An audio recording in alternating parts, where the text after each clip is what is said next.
Hello, আসসালামু আলাইকুম viewers. আরেকটি নতুন ভিডিও নিয়ে আপনাদের সামনে উপস্থিত হলাম। আজকের ভিডিওতে মূলত আমি আলোচনা করব ডিম দেওয়া মুরগি পালনের ক্ষেত্রে সাদা মুরগি না লাল মুরগি বেশি লাভজনক। অর্থাৎ আপনারা বেশি লাভবান হতে চাইলে ডিম দেওয়া মুরগি পালনে কোনটা পালন করবেন। আপনারা অনেকেই কিন্তু ডিম দেওয়া মুরগি পালন করতে চান, কিন্তু বুঝতে পারেন না আসলে কোন মুরগিটা বা কোন জাতের মুরগিটা পালন করবেন। বাংলাদেশে মূলত দুই জাতেরই বেশি মুরগি পালন করা হয় ডিমের জন্য, সেটা হলো সাদা লেয়ার এবং হচ্ছে লাল লেয়ার।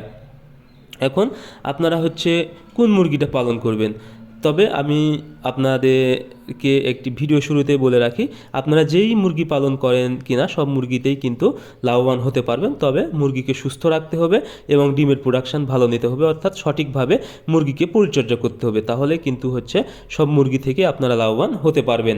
এখন এই মুরগি পালনের ক্ষেত্রে অবশ্যই আপনাদের একটা পরিবেশ দেখতে হবে, কারণ সব মুরগি সব পরিবেশে কিন্তু পালন করা যায় না। এখন আমি আপনাদেরকে প্রথমে হচ্ছে লাল মুরগি পালনের ক্ষেত্রে কি খরচ বেশি এবং কোনটাতে লাভ সেটা নিয়ে আলোচনা করব, এবং পরবর্তীতে সাদা মুরগির বিষয়ে আলোচনা করব। লাল মুরগির ক্ষেত্রে সেটা হলো বাচ্চা থেকে ডিম আসা পর্যন্ত যে উৎপাদন খরচটা, তা কিন্তু সাদা মুরগি থেকে অনেক বেশি। প্রায় দেখা যাবে 1 লাখ থেকে 1.5 লাখ টাকার মতো বেশি খরচ পড়বে। এবং ডিম উৎপাদন যখন করবেন, অর্থাৎ প্রতিদিনের যে খরচটা, সেটাও কিন্তু লাল মুরগির বেশি। কারণ একটি মুরগি, লাল মুরগি 120 গ্রাম খাবার খাবে দিনে, সেক্ষেত্রে সাদা কিন্তু একটু কম খাবে, 100 গ্রাম খাবার খায়। এবং এই লাল মুরগি কিন্তু আপনারা হচ্ছে সব পরিবেশে মানুষ করতে পারবেন না, অর্থাৎ পালন করতে পারবেন না। সেক্ষেত্রে কিন্তু বিভিন্ন বাধার সম্মুখীন হবে। বিশেষ করে লাল মুরগিটা হচ্ছে অতিরিক্ত গরম সহ্য করতে পারে না এবং বিভিন্নভাবে স্ট্রোক করে মারা যায়। সেক্ষেত্রে আপনাদেরকে অবশ্যই সেরকম জায়গায় পালন করতে হবে, অর্থাৎ যেখানে প্রচণ্ড গরম হবে এবং সরাসরি রোদ পড়বে, এইগুলো জায়গায় কিন্তু এই লাল মুরগি পালন করা যাবে না। এতে দেখা যাবে গরমের সময় স্ট্রোক করে মারা যাবে। এবং এই মুরগির কিন্তু রোগ জীবাণুটা একটু বেশি হয়, রোগ প্রতিরোধ ক্ষমতা কম থাকে। বিশেষ করে ঠান্ডার সময় দেখা যায় বিভিন্ন মারাত্মক রোগে আক্রান্ত হয়ে মুরগিগুলো মারা যেতে পারে এবং ওষুধের খরচটা অনেক বেশি হয়ে যায়। এই সমস্যাগুলো লাল মুরগি পালনের ক্ষেত্রে হয়ে থাকে। তবে এর কিন্তু হচ্ছে লাভও আছে।